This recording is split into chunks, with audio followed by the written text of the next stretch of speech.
मस्जिद में पढ़े नमाज, घर में करें हलाला, आखिर सलमा कहाँ जाए ना ससुर छोड़े ना साला।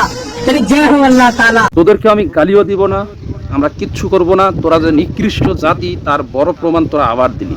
আপনি যদি মুসলমান হয়ে থাকেন তবে এই ভিডিওটা আপনার একবার হলে দেখা উচিত। তোদের মাধ্যমে তোদেরকে আমি আজকে উলঙ্গ করব।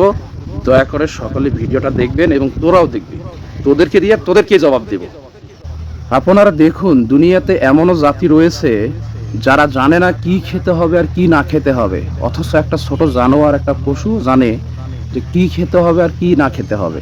আপনারা তো বুঝতেই পারছেন যে আমি আসলে কাদের কথা বলছি আর কোন জাতির কথা বলছি, যারা নিজেও জানে না যে তারা কি খাচ্ছে আর কি খাবে। দেখুন, এই মহাশয় তো মানে ফর্মুলাও বলে দিচ্ছে, উপকারিতাও বলে দিচ্ছে যে এটাতে কি গুণাগুণ রয়েছে। गा के बाथरूम में, क्योंकि जो है ना 33 करोड़ दई देवता इसके अंदर वास करें।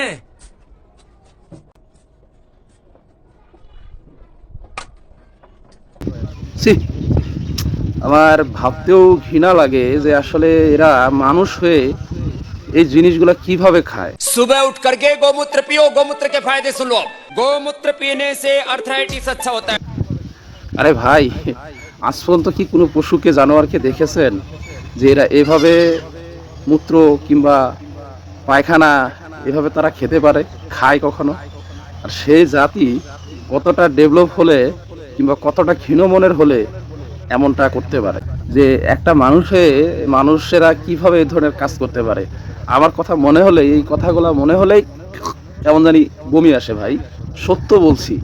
মানে কেমন জানি একটা উল্টা উল্টা ভাব আসে। আর এরা মনে করেন বুক ফুলিয়ে বলে এটা খেলে এটা হয়, এটা খেলে ওটা হয়। যাই হোক, আপনারা আশা রাখি এর সঙ্গেই থাকবেন, সম্পূর্ণ ভিডিওটা দেখবেন এবং ভালো লাগলে অবশ্যই লাইক কমেন্ট শেয়ার করবেন। আমি আজকে ইন্ডিয়ার হিন্দুদের কিছু গুরুত্বপূর্ণ কার্যকলাপ আপনাদের সামনে তুলে ধরার চেষ্টা করব। হ্যাঁ, আপনারা কেউ অন্য সেন্সে দেখবেন না, অবশ্যই প্রমাণ সহকারে আমি অবশ্যই আপনাদের সামনে প্রেরণ করব। আমার বুঝে আসে না, আমি যদি মানুষ হয়ে থাকি আমি তো অবশ্যই ভালো মন্দ সব কিছুই বুঝবো, তাই না? সে কে কি বললো না বললো, এই জন্যই আমি একটা মানে জানোয়ারের মূত্র খাবো কিংবা পায়খানা খাবো? ইম্পসিবল ভাই, এটা আসলে আমাদের দ্বারা সম্ভব না। আমরা যারা মুসলমান আছি তাদের জন্য আসলে আল্লাহ তাআলা নির্ধারিত হালাল অনেক সুন্দর সুন্দর খাবার পৃথিবীতে পাঠিয়েছেন। হ্যাঁ, খুব সুন্দর সুন্দর খাবার আমরা গ্রহণ করি। আল্লাহ তাআলার কাছে লাখ লাখ শুকরিয়া, আমাদেরকে সেরকম নিকৃষ্ট জাতিতে আমাদের সৃষ্টি করেনি, পাঠায়নি। তারপরে আমরা প্রথমত আল্লাহ তাআলার কাছে সবসময় শুকরিয়া আদায় করি। এই জাতির আরেকটা নিকৃষ্ট ক্লিপ আপনাদেরকে দেখাচ্ছি, আপনারা ধৈর্য ধরে দেখুন যে এরা আসলে কতটা নিচু হলে এদের দ্বারা এই কাজগুলো হতে পারে। জীব হত্যা মহাপাপ, এটা করা যাবে না, ওটা করা যাবে না, গো হত্যা মহাপাপ। আরে বেটা, এই জন্য তোরা কি গরুর মুত খাবি, গরুর পায়খানা গোবর খাবি? হ্যাঁ, তোদের কি বিন্দু পরিমাণও মাথার মধ্যে সেন্স নাই? না হয় বুঝলাম যে গরুকে তোরা দেবতা মানিস, মা মানিস। দেখাতো যে আমাদের যে মা জন্ম দিয়েছে পৃথিবীতে, যার পেট থেকে আমরা হয়েছি, ওই মায়ের মূত্র কিংবা পায়খানা আমরা কি কখনো খাওয়ার চিন্তা করি? তাহলে একটা জানোয়ারের মূত্র, একটা গোবরের মূত্র আমরা কিভাবে খাবো? গরুর একটা গোবর কিভাবে খেতে পারি? হ্যাঁ, এই কোশ্চেনটা আমি তোদেরকে দিলাম ভাই। আমি তোদের বিরোধিতা করতেছি না, আমি জাস্ট ভালো মন্দটা তোদেরকে জানাচ্ছি যে মানুষ হয়ে তোরা কেন জানোয়ারের মলমূত্র খাবি। যাই হোক, कैंसर का एक ही इलाज है, हल्दी लीजिए 2 चम्मच रोज, कच्ची जो दाल सब्जी में डालते हैं 2 चम्मच कच्ची खा लो और जबरदस्त ऊपर से गौमूत्र पी लो। ইনার কথা শুনে তো আমার মাথাটাই চলে গেল যে গোমূত্র খেলে নাকি ক্যান্সারের মতো মহামারী, মানে মারাত্মক একটা ভয়ঙ্কর রোগ নিরাময় হয়ে যাবে। আরে ভাই, দুনিয়াতে কি এত বিজ্ঞানী ডক্টর কি মানে কি জন্যে? তাহলে তো সবাই ডক্টর কাছে যাওয়ার দরকার নেই। ইন্ডিয়ার মধ্যে আমার যতটুকু জানা যে লক্ষ লক্ষ হসপিটাল ক্লিনিক রয়েছে। আরে তোদের কোন ধর্মের কোন কিতাবে বলা আছে যে তোরা গোমূত্র গোমল খাবি? মানে বিশ্বাস ভালো, অতিরিক্ত অন্ধবিশ্বাস ভালো না। এখনো সময় আছে, তোরা সচেতন হও, নিজেদের বুঝতে শিখ ভাই। दीदी कौन है आपके? ये मेरे पापा है। कौन है आपके? पापा, तुम मुझसे शादी नहीं करोगी तो तुम्हें बेच दूंगी। भाई मैं इससे शादी कर रहा था, नहीं तो कैसा लगा मेरा मजाक? बाप कर रहे बेटी से घसम घचाक। ভাইরে ভাই, এটা কোনো কথা? দুনিয়াতে এমন কোন জাতি আছে যে নিজের মেয়েকে বিয়ে করতে পারে, সে না বিয়ে করলে তাকে বিক্রি করে দেবে? মানে কতটা তার মারার শখ, সে নিজের মেয়েকেই মারবে। হ্যাঁ, মানে একটাবার চিন্তা করে দেখুন যে এরা কত নিকৃষ্ট ধরনের জাতি হলে, নিকৃষ্ট মাইন্ড হলে এই ধরনের কাজ সে ভাবতে পারে। আস্তাগফিরুল্লাহ, আস্তাগফিরুল্লাহ। দেখুন, এরকমই আরেকটা ঘটনা এদের দ্বারাই সম্ভব, আমি পরে এসে বলতেছি। क्या नाम है? की नाम? आकांक्षा। सुनो, किसी के दबाव में शादी नहीं की ना? नहीं, किसी के दबाव में नहीं, अपना मर्जी से की ना? अपने मर्जी से शादी की। अगर पुलिस कुछ पूछेगा तो अपने नहीं बदलेगी ना? ठीक है, मार दे। सब दिन इसको खुश रखेगा ना? खुश रखेंगे। कभी दुखी नहीं करेगा ना? नहीं करेंगे। सत्रह में एक ऐसा ही मामला सामने आया। यहाँ एक बेटा अपनी मौसी के साथ लव कर बैठा। यही नहीं, उसने मौसी के साथ शादी भी कर ली। बताया जा रहा है कि उस शख्स अपनी मौसी के साथ पिछले 1 साल से प्रेम प्रसंग चल रहा था। ये तो गया कि भंजा मौसी के साथ घचम घाच कर लिया। मजा नहीं आ रहा है। ভাই রে, দেখলেন তো, প্রেম নাকি সেটা মায়ের বোন, খালার সাথে বা মাসির সাথে। চিন্তা করতে পারছেন? সেটা আবার ফির বিয়েতে রূপান্তরিত, সে তার মাসিকে মানে তার বউকে সে খুশি রাখবে। আরে এটা তো একটা বাচ্চা ছেলে, মানে একে যারা সমর্থন করতেছে এরা কি ধরনের খারাপ হলে মানে এই ধরনের কথাগুলা, মানে এই ধরনের বিষয়গুলো তারা করতে পারে, চিন্তা করতে পারে। হ্যাঁ, মানে একটা সমাজের, একটা পরিবারের, একটা রাষ্ট্রের যে অবক্ষয়, এদের দিকে তাকালেই ভাই বোঝা যায়। সেই দিকে ভাই দুনিয়াতে আপনি আফ্রিকা বলেন, যেখানেই বলেন না কেন, কিছু কিছু যে ফ্রিলি একটা কান্ট্রি কিছু আছে, হ্যাঁ, তো ওসব থেকেও তো এরা জঘন্য ভাই। হ্যাঁ, আমার তো মনে হয় না যে ওরা মায়ের বোনের সঙ্গে বিয়ে করতে পারে, কিংবা ঘপাঘপ মারার জন্য সারা জীবন একসাথে থাকতে পারে। আপনি একটাবার চিন্তা করে দেখুন যে ইন্ডিয়ায় এই হিন্দু জাতি, মানে সরি হিন্দু বলতে আসলে এই হিন্দু সম্পর্কে একটা কথা মনে পড়ে গেল, আপনারা একটু ধৈর্য সহকারে শুনুন। আসলে হিন্দু কোনো সম্প্রদায়ের নাম নয়, মানে সিন্ধু নদ যাকে বলা হয়। তো আরবি ভাষায় সিন্ধুটা ওদের আসতো না মুখে।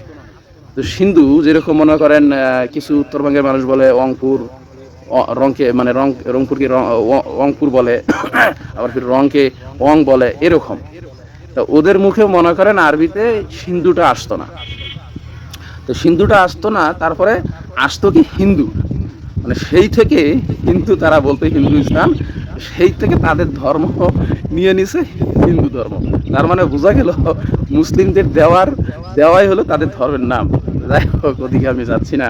আমার কথা হচ্ছে যে একটা জাতি কতটা নির্লজ্জ, বেহায়া, মূর্খ হলে এই ধরনের কাজগুলা করতে পারে ভাই।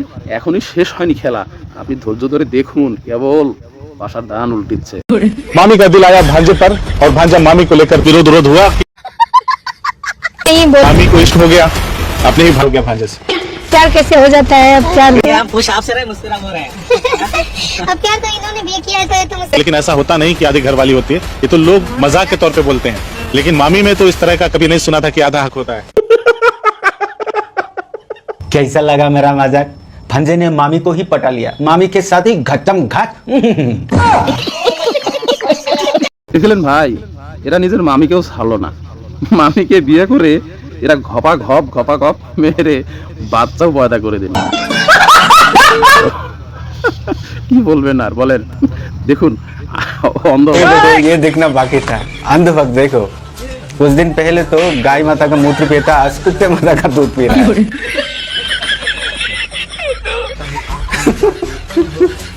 क्या जबरदस्त सीन है ये भाई, अंधभक्त, रियल अंधभक्त। মানে মানে কুকুরের দুধও খাচ্ছে তারা, কুকুর মাতার দুধও খাচ্ছে। হ্যাঁ, মানে একটা মানুষ, একটা জাতি কতটা নিকৃষ্ট, মূর্খ হলে এই ধরনের কাজগুলো তাদের দ্বারা সম্ভব হয়। তোরা যাকে দেবতা করিস, দেবতা মানিস, পূজা করিস, তাকে কি তোরা মদও খাওয়াচ্ছিস? মদ খাই রে। মদের থেকে যদি গোমূত্র দিতি তারপরে তো বিষয়টা ভালো লাগতো, হ্যাঁ, তাই না? তোদের দেবতাকে তারা মদও খাওয়াচ্ছে, সে যদি সবসময় টালের উপরে থাকে, তোদেরকে কিভাবে তালে পরিচালনা করবে সে? হ্যাঁ, একটাবার চিন্তা করে দেখ, সে যদি মদ খেয়ে সবসময় টাল হয়েই তো থাকে মানুষ, যে সেও তো টাল হয়ে থাকবে, তখন কিভাবে এই বিশ্ব ব্রহ্মাণ্ড পরিচালনা করবে? চিন্তা করে দেখ।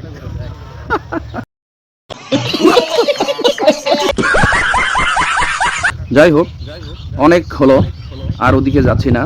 আমার সর্বশেষ হিন্দু ভাইদের প্রতি রিকোয়েস্ট থাকবে, আল্লাহ তাআলা তোদের জ্ঞান দিয়েছে, বুদ্ধি দিয়েছেন, বিবেক দিয়েছেন, তোদের সঠিক জ্ঞান ভাবার মতো এবিলিটি আছে। তোরা চিন্তা করে দেখ আসলে তোরা কি করবি আর কি না করবি, তোদের কি করা উচিত কি না করা উচিত। আশা রাখি শেষ ভিডিওটা অবশ্যই দেখবি। যাই হোক বন্ধুরা, সবাই ভালো থাকবেন এবং ভিডিওটাও যদি পছন্দ হয়ে থাকে বেশি বেশি শেয়ার করবেন। হ্যাঁ, আল্লাহ তাআলা সকলকে হেদায়েত দান করুক। ईश्वर एक है तो यहाँ पर कई दिक्कत की बात हो जाती है। हकीकत यही है कि है एक ही, लेकिन मैं कहूंगा कि वही ईश्वर है और वही अल्लाह है। तो सबसे पहले तो हिंदुओं को तकलीफ हो जाएगी, बोले अल्लाह कैसे हो जाएगा, अल्लाह तो क्रूर है, हमारा ईश्वर तो बढ़िया वाला है। अरे भाई, बार बार आपके धर्म ग्रंथों में आते हैं, बार बार धर्म ग्रंथों में आपके आता है कि वो परमात्मा एक ही है। इस पृथ्वी की बात नहीं है, पूरे ब्रह्मांड का रचयिता वो एक ही मालिक है, एक ही मालिक है। हमारी पूजा पद्धतियां अलग है, और जो आदमी सच्चा भक्त है ना, और अगर कोई हिंदू है कहीं पर आजान हो रही है तो उसके दिल में प्रेम का भाव और भक्ति का भाव होना चाहिए। मेरे मालिक को याद किया जा रहा है, मस्जिद के आगे से गुजर रहा है तो जहाँ 1000 सर झुक रहे हैं वहाँ उसका सर झुकना चाहिए। हो सकता है मैं पहले हिंदू हूँ, मैं मुसलमान बन गया, अब आप किसी को टारगेट छूत की बातें करोगे तो हर आदमी अपना धर्म छोड़ेगा और उस धर्म में शरीक होगा जिसमें एक सम्मान बात है। समझ लो, ये है। अभी मस्जिद में एक राजा जाए और एक भिखारी भी है, वो बराबर नमाज पढ़ेंगे। अभी मंदिर में कोई मंत्री जाए तो सबको, जितने पूजा करने वाले लोग हैं सबको बाहर रोक दिया जाएगा, पहले मंत्री साहब जाएंगे। मस्जिद में कोई राजनेता जाए तो सब पूजा नमाज करते हैं। जी। अगर राजा को चप्पल के पास जगह मिलेगी तो वो चप्पल में नमाज पढ़ेगा, चप्पल की जगह पर उसको जगह मिलेगी वहीं नमाज अदा करेगा, ना कि वो आगे बैठेगा कि वो राजा है, वो वहीं पढ़ेगा जहाँ उसको जगह मिली है।